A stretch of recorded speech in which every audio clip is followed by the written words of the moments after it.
Fala pessoal, tudo bem? Que bom a gente poder se encontrar mais uma vez, né? Eu me chamo Jander Silva, sou músico, sou professor e estou atualmente graduando no curso de História da UES Campus Canindé, né? E estou aqui com duas colegas hoje, a Lucinária Duarte e a Janaína Lustosa, e a gente vai falar um pouquinho sobre a pré-história. Claro, a gente não vai aprofundar, né? Até porque o tempo é muito curto aqui para a gente fazer isso, mas nós vamos trazer alguns detalhes que a gente considera importante, né, para trazer aqui para vocês. O primeiro, a pré-história, é um período que marca, né, o surgimento e o desenvolvimento dos primeiros seres humanos aqui na Terra, né? E a gente vê isso em vários livros, de que os primeiros seres humanos, eles sobreviviam de tudo que eles coletavam da natureza, né? Então, ao longo do tempo, eles precisaram se adaptar para que eles pudessem sobreviver somente do que eles tinham lá na natureza, né? Então, eles eram caçadores, né? Eles viviam da caça, pescadores, né?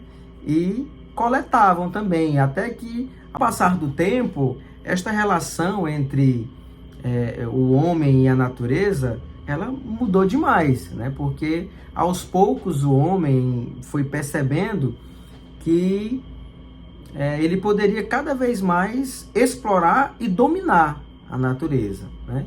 Foi assim que então começou e surgiu a descoberta, por exemplo, do fogo, né? Foi assim que surgiu, por exemplo, a agricultura, né? Eles começaram a entender que poderiam plantar e colher o fruto, né? E isso causou mudanças significativas, né, no processo, nessa relação entre o homem e a natureza, né? Até que, enfim, chegou a idade, por exemplo, que é conhecida como a idade dos metais, né?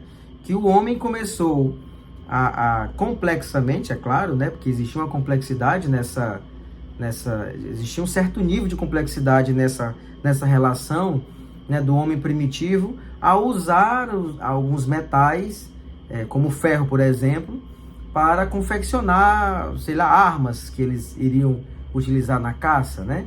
Então, só para vocês terem uma ideia dessa mudança, eu estou falando aqui no geral, mas isso demorou um bocado para acontecer, né? Então, a pré-história é um período da história, né, em que a gente registra esse surgimento dos primeiros seres humanos, né? E também essa relação, né? A gente pode também perceber essa relação dos primeiros seres humanos, que primeiro eles tiveram que se adaptar à natureza, né? E em busca de sobrevivência.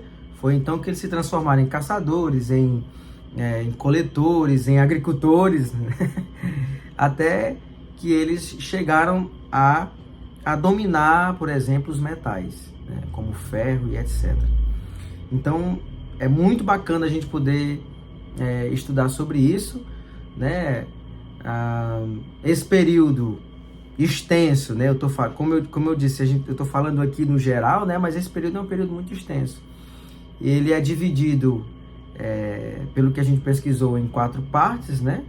O Paleolítico, o Mesolítico, o Neolítico e também a Idade dos Metais. Nós não vamos aprofundar, né, até porque o tempo que a gente tem é pouco, né? Mas a gente vai falar um pouquinho sobre a arte na pré-história. Então, a minha parte é mais de introdução e eu espero que vocês gostem, né, dessas informações que nós trouxemos com muito carinho. Passar agora para a querida Lucinária, que vai falar um pouquinho para a gente sobre a arte na pré-história. Tchau, até mais! Olá, eu sou a Lucinária e hoje eu venho falar um pouco sobre as definições de pinturas rupestres. De início, a palavra rupestre diz-se respeito daquilo que pertence ou que é relativo às rochas. Por extensão, esse adjetivo é usado como referência ao que é primitivo ou rude. As pinturas rupestres, em resumo, são as representações gráficas e desenhos que se encontram em rochas ou cavernas e que foram realizadas no período pré-histórico. Como se encontram dentro de estruturas como grutas, as pinturas rupestres conseguiram resistir ao passar dos séculos e podem ser contempladas até os dias de hoje. Há pinturas rupestres e há também as chamadas gravuras rupestres. As pinturas são as que já foram mencionadas, que são basicamente os desenhos feitos por meio de fissura nas rochas, enquanto as gravuras rupestres são feitas por meio da aplicação de pigmentos em superfícies. Isto faz com que as pinturas mencionadas sejam uma das manifestações artísticas mais antigas que tem existido até agora. Alguns especialistas defendem que algumas pinturas possuem mais de 40 mil anos de história.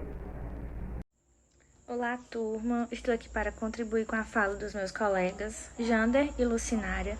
Vou falar um pouquinho sobre a localização das pinturas rupestres. As primeiras foram encontradas na caverna de Altamira, na Espanha, há cerca de 150 anos atrás. Após esta, outras foram identificadas ao redor do mundo.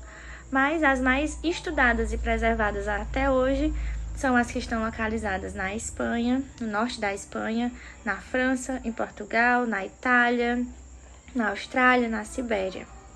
E as pinturas rupestres nacionais encontradas no nosso país estão localizadas no Parque Nacional da Serra da Capivara, em São Raimundo Nonato, no estado do Piauí, o Parque Nacional de Sete Cidades, também em Piauí, o Cariri Velhos, em Paraíba, Lagoa Santa, em Minas Gerais, Rondonópolis, Mato Grosso e Peruaçu, em Minas Gerais. E aqui eu quero destacar uma caverna localizada em Patagônia, na Argentina.